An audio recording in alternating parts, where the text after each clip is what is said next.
اللہ تعالیٰ قرآن مجید میں فرماتے ہیں وَلِكُلِّ أُمَّةٍ جَعَلْنَا مَنسَكًا لِيَذْكُرُوا اسْمَ اللَّهِ عَلَى مَا رَزَقَهُم مِّن بَهِيمَةِ الْأَنْعَامِ فَإِلَٰهُكُمْ إِلَٰهٌ وَاحِدٌ فَلَهُ أَسْلِمُوا وَبَشِّرِ الْمُخْبِتِينَ۔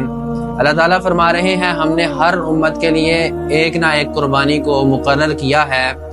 جس سے وہ اللہ کو یاد رکھتے ہیں، اللہ کے نام کو یاد رکھتے ہیں، اور ان کے لیے ہم نے اس سے بے زبان چپائیوں سے رزق دیا ہے۔ تو تمہارا معبود ایک ہی ہے، تو اسی کے حضور اپنی گردن کو جھکایا کرو اور صبر سے کام لیا کرو، عاجزی سے کام لیا کرو۔ اور یقیناً ان لوگوں کے لیے اللہ تعالیٰ نے خوشخبری رکھی ہے، بشارت رکھی ہے جو عاجزی سے کام لیتے ہیں، کہ اللہ تعالیٰ نے حضرت آدم علیہ السلام سے لے کے حضرت محمد مصطفیٰ صلی اللہ علیہ وآلہ وسلم تک جتنی بھی امتیں گزری ہیں اور جو اب امت چل رہی ہے امت محمدی، ان تمام امتوں کے لیے کوئی نہ کوئی کسی نہ کسی شکل میں اللہ تعالیٰ نے کوئی نہ کوئی قربانی رکھی ہے۔ اب قربانی میں بہت سی چیزیں آ جاتی ہیں، دین اسلام کے لیے قربانی دینا، اپنے گھر بار کو چھوڑ دینا، یہ ساری چیزیں قربانی کے اندر آتی ہیں کہ اللہ کے لیے اپنا آپ داؤ پہ لگا دینا، سب کچھ اللہ کی راہ میں قربان کر دینا،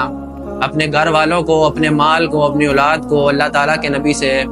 کم فضیلت دینا، اللہ کے نبی کو زیادہ فضیلت دینا، یہ ساری چیزیں قربانی میں آتی ہیں کہ ایک انسان، ایک مسلمان دین اسلام کے لیے قربانی دیتا ہے۔